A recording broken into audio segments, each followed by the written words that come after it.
മക്കൾസോ welcome to Eduport. മക്കളെ, നമ്മളന്ന് വന്നിട്ടുള്ളത് നിങ്ങളെ ക്രിസ്മസ് എക്സാമിന് ഏറ്റവും ഇമ്പോർട്ടൻ്റ് ആയിട്ടുള്ള ചാപ്റ്ററായ കെമിക്കൽ ബോണ്ടിങ്ങിലുള്ള ആസിഡിൻ്റെയും ബേസിൻ്റെയും കെമിക്കൽ ഫോർമുല കാണാൻ വേണ്ടിയിട്ടാണ്, രാസസൂത്രം കാണാൻ വേണ്ടിയിട്ടാണ്. വളരെ സിമ്പിളായിട്ട് നമുക്ക് പഠിക്കാം. ആദ്യം എൻ്റെ മക്കളെ ചെയ്യേണ്ടത് ആദ്യം ലൈക്ക് ചെയ്യുക, സബ്സ്ക്രൈബ് ചെയ്യുക, ഇതിൻ്റെ ആൻസർ ഒക്കെ ഉണ്ട് അത് തന്നെ മക്കൾ എന്ത് ചെയ്യണം, കമൻറ്റ് ചെയ്യണം, മാക്സിമം ഫ്രണ്ട്സിന് എന്ത് ചെയ്യുക, ഷെയർ ചെയ്യാം. നോക്കല്ലേടാ, അപ്പോൾ അതിൻ്റെ ക്വസ്റ്റ്യൻസ് അസ്ലം സർ തരുന്നുണ്ട്, ആൻസർ മക്കൾ കമൻറ്റ് ചെയ്യണം. നോക്കടാ, chemical formula of acids and bases, അതായത് ആസിഡുകളുടെയും ബേസുകളുടെയും കെമിക്കൽ ഫോർമുല, രാസസൂത്രം ഇതാണ് പറഞ്ഞത്. അപ്പോൾ നിങ്ങൾക്ക് നെഗറ്റീവ് അയോണ് തരും ആസിഡിൻ്റെ കേസിൽ, എന്നാൽ ബേസിൻ്റെ കേസിലാണെങ്കിൽ പോസിറ്റീവ് അയോണാ തരാം. ആര് തന്നോട്ടെ നമുക്ക് അതിൻ്റെ ആൻസർ കിട്ടും. നോക്കിയല്ലേടാ, ഇവിടെ തന്നിട്ടുള്ളത് നെഗറ്റീവ് അയോണാണ്. അപ്പോൾ അതിൻ്റെ പോസിറ്റീവ് അയോണും കാണണം, അതിൻ്റെ കെമിക്കൽ ഫോർമുലയും കാണണം. മക്കളെ, നിങ്ങളൊരു കാര്യം മനസ്സിലാക്കേണ്ടത്, ഇത് ആസിഡ്സ് ആണ്. ആസിഡ്സ് എന്ന് കേൾക്കുമ്പോൾ അതിൽ മെയിൻ കോമ്പോണന്റ് എന്ന് പറഞ്ഞത് ഹൈഡ്രജൻ ആണ്. വളരെ സിമ്പിൾ ആയിട്ട് നമുക്ക് സെറ്റ് ആക്കാം. ഇവിടെ ശ്രദ്ധിച്ചോ, ആൻസർ നിങ്ങൾക്ക് കിട്ടും. ഇവിടെ തന്നത് ക്ലോറൈഡ് ആണ്. ക്ലോറൈഡ് പറയുമ്പോൾ Cl. ഇവിടെ തന്നത് മൈനസ് ആണ്. SO4 സൾഫേറ്റ് ആണ്, 2- ആണ്. PO4 പറയുമ്പോൾ ഫോസ്ഫേറ്റ് ആണ്. പേരൊന്ന് ഓർത്ത് വെക്കുക കേട്ടോ. ഇവിടെ മൈനസ് ഒന്ന് കണ്ട ഒരു മൈനസല്ലേ ഉള്ളൂ. അപ്പോൾ അവിടെ എത്ര H ഉണ്ടാവുള്ളൂ? ഒരു H. അപ്പോൾ അതിൻ്റെ കെമിക്കൽ ഫോർമുല എന്തേക്കാരം? HCl. സാറേ ഒന്നുകൂടി നോക്കിക്കോടാ, SO4ന്റെ ചാർജ് എന്ന് പറയുമ്പോൾ 2- ആണ്. 2- ആണെങ്കിൽ ആദ്യം ഞാൻ പറഞ്ഞുതരാം. ഇവിടെ നിങ്ങളോട് കെമിക്കൽ ഫോർമുല ഓഫ് ആസിഡ്സ് ആണ് ചോദിച്ച സ്ഥിതിക്ക് ആദ്യം എൻ്റെ മക്കൾ H ഇട്ട് കൊടുത്തോളൂ. എന്നാൽ പിന്നെ നിങ്ങൾക്ക് ഒരു കൺഫ്യൂഷൻ ഉണ്ടാവില്ല. ആദ്യം H ഇട്ട് കൊടുക്കുക. ഇനി H എത്രണ്ണം വേണമെന്ന് നമുക്ക് നോക്കണം. ആദ്യം ഇവിടുത്തെ ചാർജ് നോക്കിയാൽ മതി. ഇവിടെ 1 അല്ലേടാ, അപ്പോൾ H 1 ആണ്, HCl.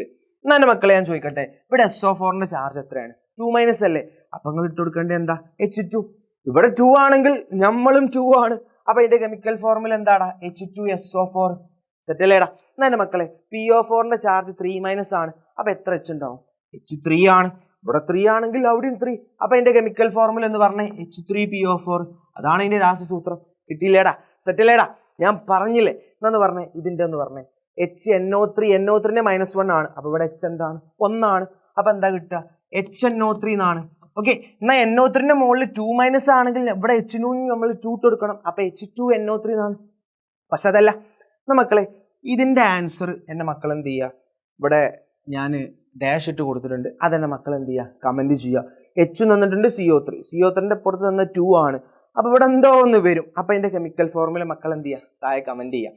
ഇനി കെമിക്കൽ ഫോർമുല ഓഫ് ബേസ് ആണെങ്കിൽ, ബേസുകളുടെ രാസസൂത്രമാണ് നിങ്ങൾ ചോദിക്കണമെങ്കിൽ നിങ്ങൾക്ക് തന്നത് പോസിറ്റീവ് അയോണാണ്. അപ്പൊ നിങ്ങൾ കാണേണ്ടത് എന്താണ്? നെഗറ്റീവ് അയോണാണ്. നെഗറ്റീവ് അയോണും കിട്ടും കെമിക്കൽ ഫോർമുല. എൻ്റെ മക്കൾ മനസ്സിലാക്കേണ്ടത്, ബേസസ് എന്ന് കേൾക്കുമ്പോൾ തന്നെ, ബേസ് എന്ന് കേൾക്കുമ്പോൾ അവിടെ വരുന്നത് ആരാണ്? OH ആണ്. ബേസിന്റെ മെയിൻ കെമിക്കൽ ഫോർമുലയിൽ നമ്മൾ കൊടുക്കേണ്ടത് OH ആണ്. ആദ്യം എൻ്റെ മക്കൾ OH ഇട്ട് കൊടുത്തോളൂ. എന്നാൽ എൻ്റെ മക്കൾക്ക് ഒരു ബുദ്ധിമുട്ടില്ല. അതേ എന്തിട്ട് കൊടുക്കുക? OH. സെറ്റ് അല്ലേടാ? എന്നാൽ OH എങ്ങനെ കൊടുക്കണം എന്ന് നമ്മൾ തീരുമാനിക്കണം. ഇവിടെ Na+ അല്ലേ, അപ്പോൾ OH ഇവിടെ എത്ര? 1 ആണ്. അപ്പൊ ബ്രാക്കറ്റ് ഒന്നും കൊടുക്കണ്ട. ഇവിടെ K+ അല്ലേ, അപ്പോൾ OH 1 ആണ്. അപ്പോൾ ഇവിടെ എന്താ കിട്ടുക? NaOH. അപ്പൊ കെമിക്കൽ ഫോർമുല NaOH ആണ്. അപ്പൊ ഇവിടെ എന്താടാ? KOH. മനസ്സിലാവാത്തവർ, ഇവിടെ Ca2+ അല്ലേ, അപ്പോൾ OH എത്ര എണ്ണം കൊടുക്കണടാ? 2 കൊടുക്കണ്ടേ? അപ്പൊ ഒരു ബ്രാക്കറ്റ് ഇട്ട് കൊടുക്കുക, ഒരു 2 ഇട്ട് കൊടുക്കുക. അപ്പൊ മക്കളെ ഒന്ന് പറഞ്ഞേ, CaOH2. സെറ്റ് അല്ലേടാ? സെറ്റ് അല്ലേ? എന്നാ ഒന്ന് പറഞ്ഞേ, അലൂമിനിയം ആണെങ്കിലോ?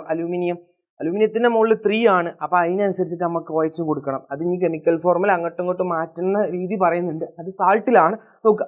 അപ്പൊ ഈ 3 എന്താണ്? ഇവിടെ 3 ആയ സ്ഥിതിക്ക് നമുക്ക് ഇവിടെയും 3 ഇട്ട് കൊടുക്കുക. അപ്പൊ എന്റെ മക്കൾ എന്ന് പറഞ്ഞേ, AlOH3, അലൂമിനിയം ഹൈഡ്രോക്സൈഡ്. സെറ്റ് അല്ലേടാ? എന്നാ Fe3+ ആണ്. അപ്പൊ OH എത്ര ഉണ്ടാവും? അപ്പൊ OHും എത്ര ഉണ്ടാവും? 3 ഉണ്ടാവും അല്ലെ? ഇവിടെ 3 കണ്ടാൽ നമ്മൾ ഇവിടെ 3യും കൊടുക്കും. അപ്പൊ എന്താ കിട്ടുക? FeOH3 അല്ലേ? ഓക്കെ അല്ലേടാ? അങ്ങനെയാണെങ്കിൽ മക്കളെ, Zn2+ ആണെങ്കിൽ ഇവിടെ എത്ര OH ഉണ്ടാവും? ഓക്കെ അല്ലേ? അങ്ങനെ അതൊന്ന് ജസ്റ്റ് എൻ്റെ മക്കൾ എന്ത് ചെയ്യുക, കമന്റ് ചെയ്യുക. എത്ര OH ഉണ്ടെന്ന് കമന്റ് ചെയ്യുക. അപ്പൊ കമന്റ് ചെയ്യാനുള്ള 2 ക്വസ്റ്റ്യൻസ് ആണ്. ഒന്ന്, CO3 വന്നാൽ അവിടെ എത്ര H ഉണ്ടാവും? അതായത് ആസിഡിന്റെ ക്വസ്റ്റ്യൻ ആണ്. 2 ബേസിന്റെ ക്വസ്റ്റ്യൻ ആണ്. ഇവിടെ 2+ ആണെങ്കിൽ അവിടെ എത്ര OH ഉണ്ടാവും എന്നുള്ളതാണ്. അപ്പൊ എത്ര OH ഉണ്ട്, എത്ര H ഇവിടെ ഉണ്ട് എന്നുള്ളത് എൻ്റെ മക്കൾ എന്ത് ചെയ്യുക, താഴെ കമന്റ് ചെയ്യുക. മാക്സിമം ഷെയർ ചെയ്യാം. മക്കൾ നന്നായി പഠിക്കട്ടോ. Wish you all the best and see you next video.